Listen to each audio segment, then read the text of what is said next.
My name is Reynaldo Marticio. I'm from Barangay Quezon, San Carlos City of Negros Occidental. I am a Tapado practitioner. I started in 1989. Okay, I am the spokesman of the group, and this is my teacher here, Grandmaster Wilbur Presno, aka KikoK, and a student also. He's the most senior student. His name is Florenico Martin Jr. We call him B-Boy. Okay, and he was my first teacher. Okay. I am a fellow practitioner, also a master, introduced me to him. So after 1 month, he introduced me to his teacher. Then after his teacher, he introduced me again to the founder, which is Nono Mamar. He's from Bago City. Talok. Barangay Talok, Bago City. How about you, Grandmaster? When did you start your training? 1955. 12 years old. 12 years He old. was 12 years old. We started in Vido de Lagas. Okay. And your teacher was Mamar. Mamar also? The cousin. Well, I started my training way back 2002. I started practicing Taekwondo when I first saw the art. They first showed it to me. I really love it. It's very effective and very traumatic. That's why I joined it right away. 2002. Now, so it's almost 21 years. So these are my instructors.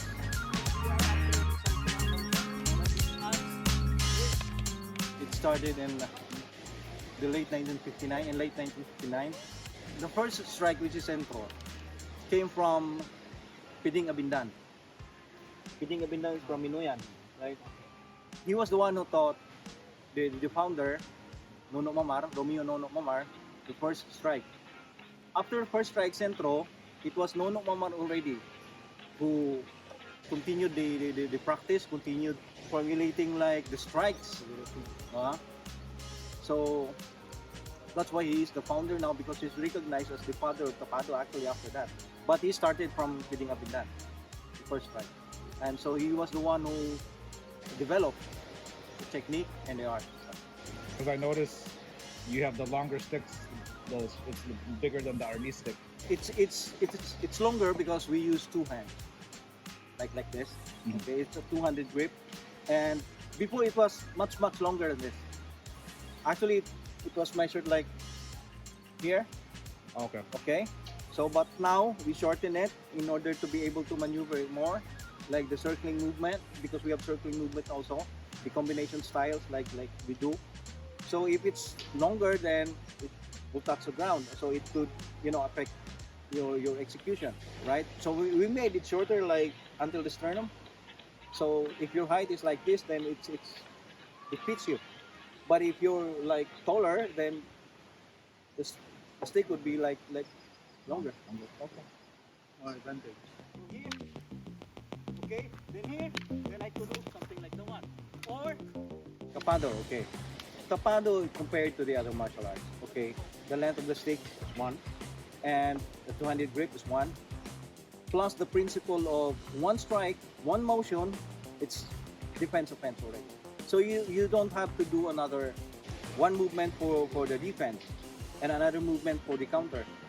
In Tapado, you do it all the two, just in one motion. Like when somebody strikes you, you strike back. It's defended already, then you were able to do the counter in just a moment. So not a lot of techniques. It's not a lot of techniques. It's simple, really simple. And it's always with the long stick. It's always with the long stick. But now we're trying to. Actually, we're doing it for several years already. Like the principle applied in Tapado, we also apply to the stick. Okay, so like the iron stick, and what we have is the Lagas, or we do the Lagas stick. We also apply that. That's why we are called now Lagas Tapado, from the principle of Lagas and Tapado. We combine the two arts. The principle in Lagas combined in Tapado. Because Tapado started from Ovido de Lagas. Like if you can see in the motion, what we do in Lagas, you can see in Tapado also. We try to connect, and we call the group already, like the art Lagas Tapado.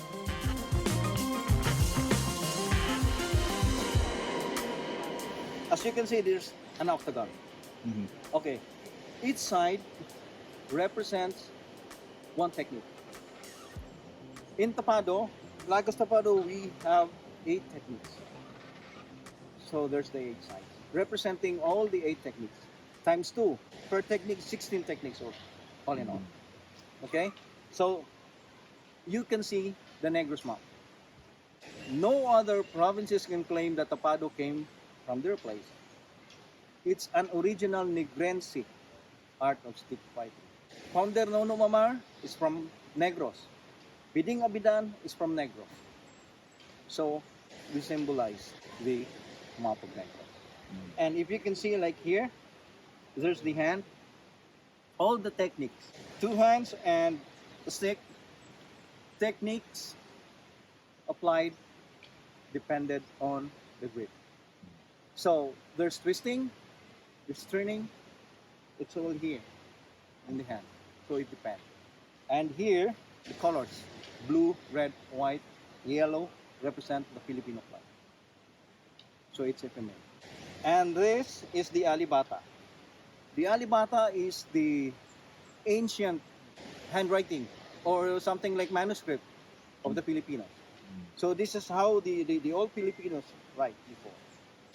And this is translated like Lampos Negrosanon. So we do this. In all our uniforms, we print this one. There's the 3 people, my teachers. Okay? Wilbur, KikoK, Presno, with me. His teacher, here, Mamar. And the back, here, that's the father, Nono Mamar. Okay. In our group, we always recognize our teachers. Like where we came from, lineage is very important.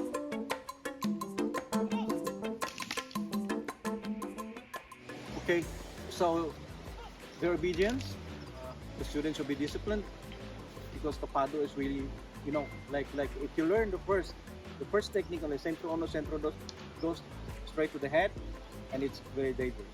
So you have to have a control.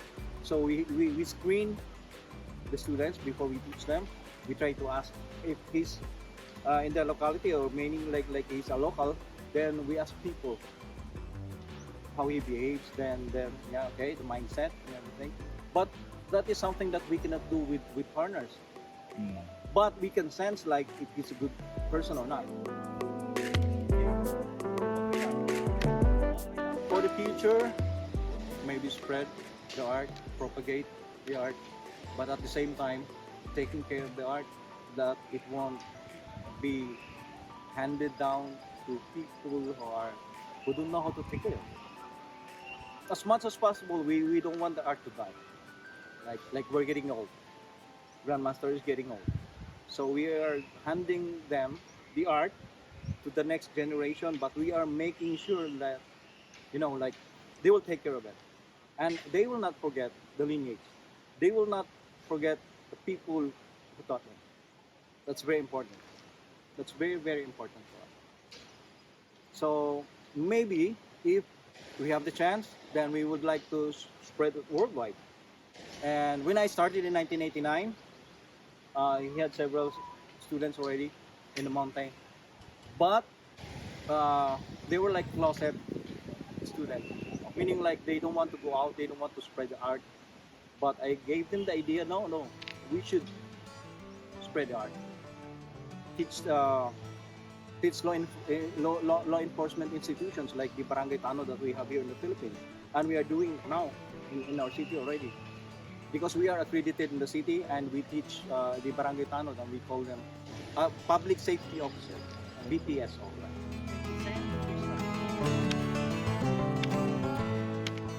We started our group actually when I started in 1989. Then we organized a group and we had it registered in Securities and Exchange Commission. During that time, the Grandmaster, the founder, was still alive.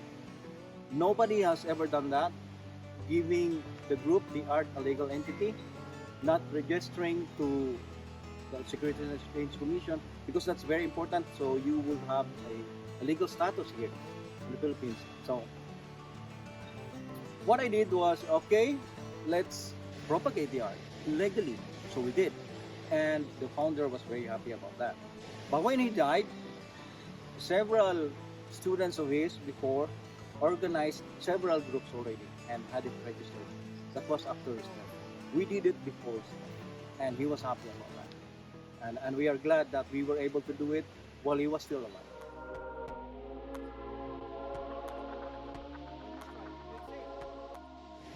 And we will teach you the lineage and everything like that. So, and you will be given the chance, like the privilege to teach.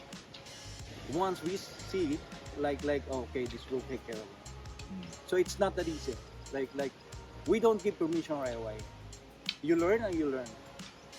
Here in the Philippines, we have this term like takuulo, like bloated head already. Big head. We have we have students before they were good and they became like this, like bloated head.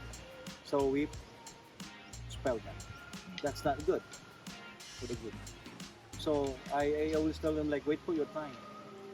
Like people, 21 years already. You're 21 years already and he's still with me, with Master Kiko, with us. He's not creating his own group in Tapado. Still learning. And that's why he's still here. Because he's obedient and he's loyal.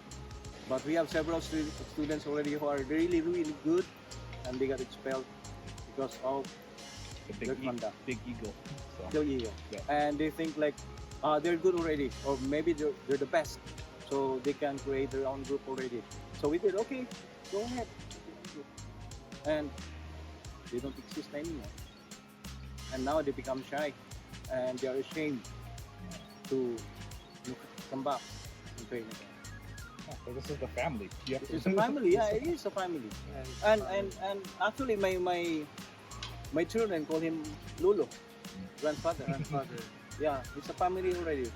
We're together for 33 years. 33 years. 33. Wow. And I'm still with him. If I create my own group, then I could have done it without him. After I learned from him, I could. But no, lineage for me is very important. It may not be that important to the others, but for me it is. I'll just wait until the time that he goes abroad. You know?